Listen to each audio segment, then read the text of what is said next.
Alors, mesdames et messieurs, nous allons évoluer, d'accord, dans notre message. La troisième partie aujourd'hui, la prière est un devoir. La prière est un devoir. Troisième partie, avec le prophète Lovi Elias. Nous avons deux sortes de dons dans l'Église. Il y a les dons que le Saint-Esprit vous donne quand le Saint-Esprit vient sur vous. Il y a les dons qu'il vous donne. Et il y a les dons qui sont donnés par Jésus-Christ lui-même. Jésus-Christ ne vous donne pas l'esprit du prophète, par exemple, ou l'esprit de la prophétie. Mais Jésus vous donne un prophète. La Bible dit que c'est celui qui est descendu, c'est celui qui est monté. Celui qui est descendu, il est remonté de la même façon. Et c'est lui qui donne les dons aux hommes. Les dons, certains comme apôtres, d'autres comme évangélistes, d'autres comme pasteurs, d'autres comme prophètes, etc. Tous ces dons pour la perfection de l'Église de Dieu. Donc Jésus-Christ ne donne pas des dons spirituels, mais il donne des esprits, d'accord, des hommes qui sont doués ou des hommes qui ont des dons. C'est pour cela que la Bible dit que l'esprit de la prophétie est le témoignage de Jésus-Christ. Donc, tous les prophètes, depuis le commencement, ont toujours témoigné de Jésus-Christ. Donc, il y a des hommes que Dieu donne comme don, d'accord, comme cadeau à l'humanité. En même temps, il y a des hommes à qui Dieu a donné des dons. Il y a des hommes que Dieu a constitués des dons, des cadeaux pour l'humanité. Il y a des hommes à qui Dieu donne des dons pour exercer un ministère, toujours pour la perfection du corps du Christ. Donc, quand le diable détecte que dans votre famille, il y a un don, d'accord, venu de Dieu, eh bien, ce don ne va pas disparaître parce que c'est un don qui est attaché à votre ADN spirituel. Donc, même s'il y a des gens qui n'ont pas pu manifester ce don dans votre famille, la réalité, c'est que ce don existe dans votre famille. Donc, le diable va se mettre, d'accord, en fait, en alerte, en train de scanner de génération à génération pour voir qui, d'accord, dans cette famille va finalement porter le flambeau ou le manteau de ce don pour, en fait, exercer ce don ou le manifester. C'est ainsi que le diable s'introduit dans les familles pour, en fait, sucer ou manipuler, d'accord, les personnes qui ont des dons prédisposés depuis leur création, histoire de les utiliser, d'accord, à son propre compte. Voilà pourquoi David, il a été roi, on le sait tous. Après David, Salomon est venu. Après Salomon, Jésus-Christ est venu, puisque Jésus-Christ est de la lignée de David. Et quand Jésus-Christ est arrivé, Jésus-Christ, notre Seigneur, a été tenté. D'accord? Il a subi les mêmes tentations que les autres. Et les éléments de ces tentations, en fait, c'est le pouvoir, la protection, la prospérité, l'influence, etc., etc. Donc, le diable est toujours resté attaché, d'accord, en fait, à la lignée de David parce qu'il voulait voir qui allait manifester, d'accord, ce don ou cet appel que Dieu avait déposé dans la famille, cet appel d'être le Messie. Donc, le diable est resté accroché à la lignée de David pour pouvoir voir. Et vous allez voir que finalement, eh bien, cela a été manifesté par Jésus-Christ, notre Seigneur, puisque c'est lui qui a manifesté le Messie. Donc, c'était lui le Messie. Et cela s'est fait quand? Seulement 2000 ans. 2000 ans. Là que vous allez voir, vous allez lire dans le livre de Samuel, quand le roi Saül ordonnait, d'accord, que tous ceux qui manifestaient par l'esprit familier ou l'esprit de divination soient séparés, d'accord, qu'ils soient mis à l'écart. Parce qu'en fait, on les reconnaissait parce qu'ils sortaient tous des lignées que l'on pouvait retracer. Donc, c'est pour dire en fait que dans leur famille, dans la famille de ces gens, on a reconnu que, eh bien, ces gens se comportent de cette façon ou que ces gens ont l'habitude, d'accord, de s'exprimer ou d'opérer par la divination ou d'être utilisés par les esprits familiers, etc. Et le roi Saül va encore dire que ceux qui opèrent dans la sorcellerie, ceux qui opèrent avec la sorcellerie et la magie, etc., que ceux-là également soient séparés, qu'ils soient sortis du milieu du peuple. Et la Bible nous dit clairement également ceci, ne cherchez pas les voies de ceux qui utilisent les esprits familiers, de ceux qui opèrent par les esprits familiers, des esprits de divination. La Bible nous recommande également, n'utilisez pas, ne faites pas recours, d'accord, à ceux qui utilisent la magie, à ceux qui pratiquent la sorcellerie. Ne faites pas recours à ceux qui pratiquent la divination. Et ne faites pas recours à ceux qui pratiquent la sorcellerie et la magie. Donc, vous allez voir en fait que la Bible fait toujours attention à séparer ces deux personnalités ou ces deux aspects ou ces deux contextes, si je peux le dire ainsi. Parce que ceux qui utilisent l'esprit de la divination, c'est-à-dire que ceux qui sont possédés par les esprits familiers, entre parenthèses, sont différents. Ils appartiennent à une catégorie différente de ceux qui pratiquent la sorcellerie et la magie noire. Parce qu'on sait que l'esprit de la prophétie est le témoignage de Jésus-Christ. Et l'esprit familier ou l'esprit de la divination, eh bien, c'est la manifestation de la volonté du diable. Alors que l'utilisation de la sorcellerie et la magie noire, c'est plutôt la recherche ou la poursuite des pouvoirs diaboliques.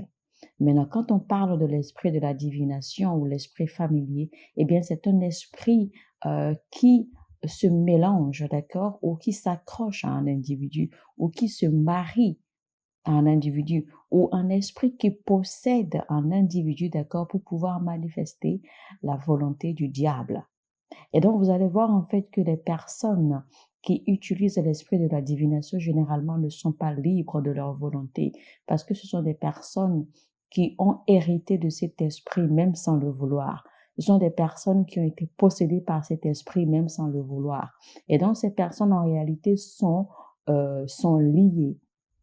D'accord? Ces personnes sont sous un joug forcé parce qu'en fait, cet esprit les a pris, d'accord, les a saisis pour pouvoir manifester la volonté du diable.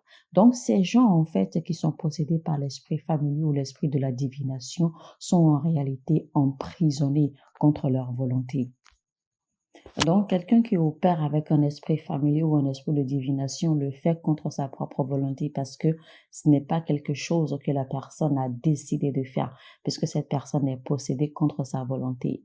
Par contre, quand on parle de la pratique de la sorcellerie et de la magie noire, eh bien ça, c'est une volonté, c'est une décision personnelle des gens qui désirent utiliser les pouvoirs, qui désirent chercher les pouvoirs démoniaques, les pouvoirs maléfiques pour contrôler. Pour corroborer ce que je suis en train de dire, nous allons lire rapidement Lévitique 19, 31 qui dit « Ne vous tournez point vers ceux qui évoquent les esprits, ni vers les devins.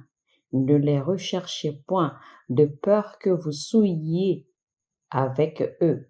Je suis l'Éternel, votre Dieu. » Revenons à Acte 16, verset 16. On va continuer dans les versets suivants qui disent maintenant, verset 18.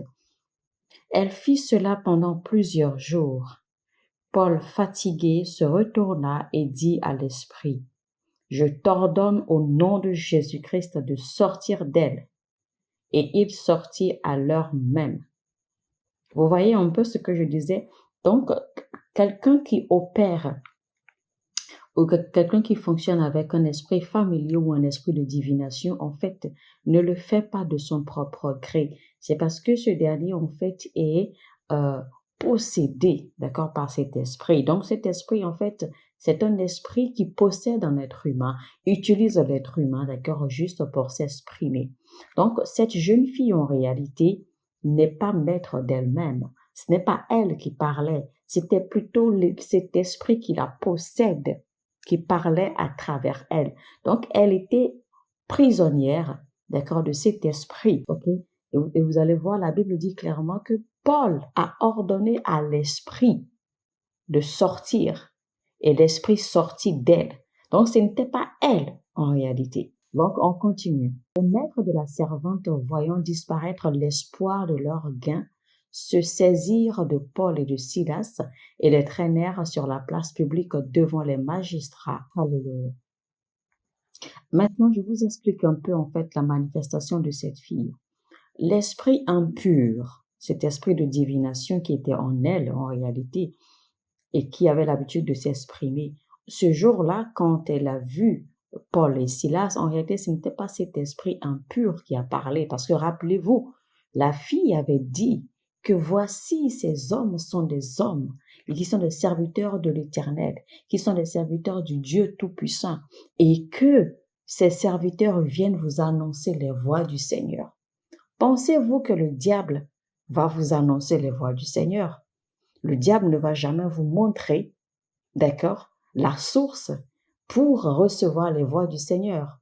Le diable ne va jamais vous montrer la source où trouver Dieu. Le diable ne va jamais vous pointer du doigt la source où trouver la lumière. Que nous sommes d'accord. Donc, ce n'était pas cet esprit impur qui parlait à travers elle ce jour-là, disant que voici des hommes de Dieu et voici qu'ils sont venus de l'Éternel et qu'ils apportent la lumière et qu'ils vont vous montrer la voie des voies du Seigneur, tout cela. Non, mais c'était plutôt elle-même.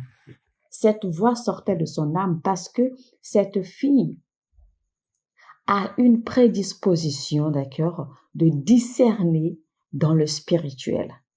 Elle a une prédisposition naturelle, elle a un don naturel déjà, d'accord, à l'origine, de pouvoir discerner, d'accord, dans le règne de l'esprit, ou de pouvoir discerner le spirituel. Et maintenant, vous voyez maintenant que le diable l'utilise, d'accord, comme prisonnière à son propre gain. Mais ce jour-là, la fille, cette jeune fille, son âme s'est exprimée, et non l'esprit impur qui s'est exprimé ce jour-là. C'est pour cela que Paul s'est énervé et a chassé l'esprit impur d'elle. Donc, il faut voir en fait que l'âme de cette fille languissait pour le salut. L'âme de cette jeune fille cherchait ardemment le salut. Donc, elle voulait être libérée parce qu'elle connaissait ce qui est de Dieu et elle connaissait aussi qu'elle était sous l'emprise du diable. Mais son âme profondément cherchait la libération. Donc, et voici ce que Dieu a permis ce jour-là que ce miracle lui arrive. Je sais que beaucoup jusqu'à aujourd'hui, tout ce que vous avez entendu, d'accord, comme enseignement concernant cette fille, eh bien, la plupart des enseignements ont toujours diabolisé cette fille. Tous les enseignants ont diabolisé la parole, cette parole qui sortait de la bouche de cette fille, parce qu'elle était possédée, d'accord, par un esprit impur. Donc, tous les enseignants se sont focalisés sur ce contexte du fait qu'elle soit possédée par un esprit impur et l'ont toujours diabolisée et ont même diabolisé ses dires qu'elle a sortis de sa bouche. Mais aujourd'hui, je vous ouvre les yeux sur la vérité profonde, d'accord, de ce qui en fait s'est passé, c'est-à-dire que de cet événement en réalité. Le diable ne va jamais vous pointer du doigt le salut. Il ne va jamais vous montrer où se trouve la lumière. Le diable ne fera jamais cela. Et rappelez-vous, Paul et Silas n'ont pas cherché cette fille. Paul et Silas passaient. Et cette fille les a suivis. Elle les a suivis sur une longue distance. Ça, c'est pour vous dire en fait que son âme recherchait ardemment le salut. Son âme cherchait ardemment la délivrance. Et donc, heureusement, cet esprit impur qui la possédait n'a pas pu combattre cette volonté, n'a pas pu combattre cette révélation qu'elle a eue, d'accord, que c'était des hommes de l'Éternel des armées, et que c'était des hommes qui allaient montrer la voie du salut. Et rappelez-vous, la Bible a dit clairement que cette jeune fille les a suivis pendant des jours. Elle les a suivis pendant des jours, continuait à répéter la même chose. Donc, Paul, en fait, a su discerner qu'il y avait un esprit impur qui maintenait cette jeune fille en esclavage, qui la maintenait prisonnière. Donc, Paul avait pu discerner cela. C'est pour cela, en fait, qu'il s'est énervé, d'accord, étant fatigué d'entendre cette fille les suivre ainsi, eh bien, il a chassé l'esprit impur d'elle. Donc, Paul était vraiment énervé, il était vraiment attristé de voir que cette jeune fille cherchait ardemment le salut, elle cherchait ardemment la délivrance et elle voyait la délivrance, elle connaissait la voie de la délivrance, mais elle ne pouvait pas la voir parce qu'il y avait cet esprit impur qui la maintenait prisonnière. Et c'est ça qui l'a énervé et il a agi immédiatement en chassant l'esprit impur de cette jeune fille. Je sais que vous serez étonnés de cet enseignement. Je sais qu'on ne vous a jamais ouvert les yeux sur cette vérité, d'accord, de cette histoire. Je sais que tout le monde, tous les prédicateurs ont diabolisé cette jeune fille. Mais je vous annonce aujourd'hui que cette jeune fille, en réalité, elle était victime. Elle était prisonnière de cet esprit, d'un esprit impur. Évidemment, après cela, vous avez vu la colère des maîtres, de ceux qui contrôlaient cette fille. Ils se sont mis en colère contre Paul et Silas parce qu'ils ont vu que la source de leur gain avait été détruite. Maintenant, je vous explique un peu, je vais vous montrer un peu comment tout ceci est lié à vous ou bien se reconnecte à vous dans la réalité d'aujourd'hui.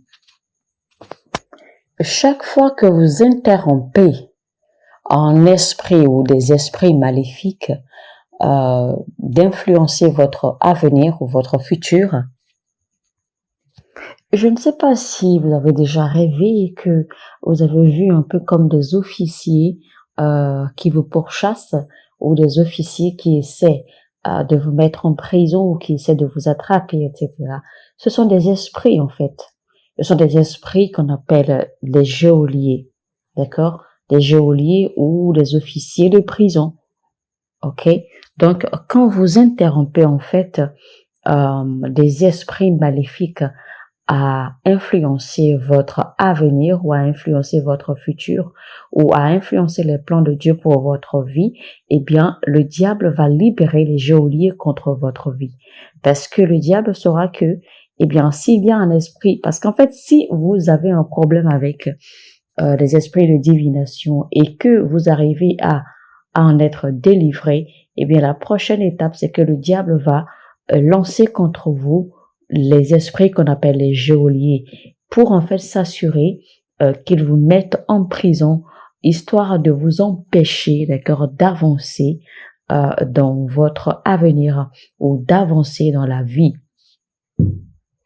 Et les geôliers en fait se manifestent par en fait des événements ou des situations qui vont se produire dans votre vie et qui vont vous empêcher d'arriver en fait, ou qui vont vous empêcher, d'accord, d'accomplir vos objectifs dans la vie ou d'accomplir, eh bien, la révélation ou la vision de votre avenir, de votre futur que vous avez clairement. C'est-à-dire que ces esprits, en fait, vont créer des événements dans votre vie pour vous empêcher d'avancer comme cela se doit, pour vous maintenir stagnant. Maintenant, il faut faire la différence entre l'esprit de limitation et les esprits de geôlier.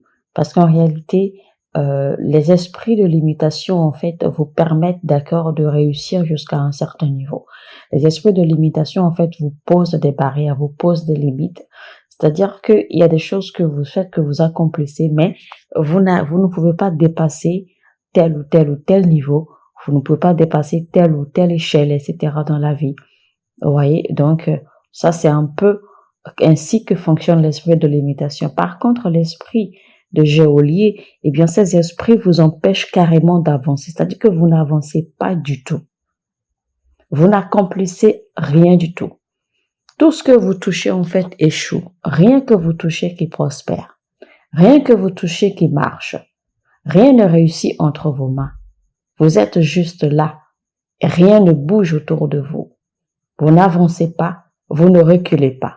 Vous êtes juste à un point stagnant de la vie. Donc, je vous recommande vivement de prendre du temps, de vous mettre d'accord à l'écart. Séparez-vous et priez contre les esprits de divination et priez contre les esprits de geôlier qui se trouvent en charge de votre vie.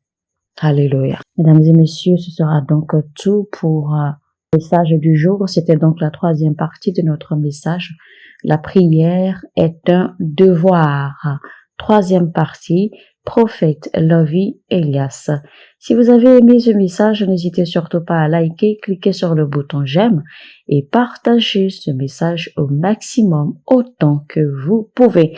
Si vous n'êtes pas encore abonné, abonnez-vous maintenant et activez la cloche de notification afin de ne rater aucun message. Sur ce, je vous dis que Dieu vous bénisse abondamment. Shalom, shalom chez vous et à bientôt.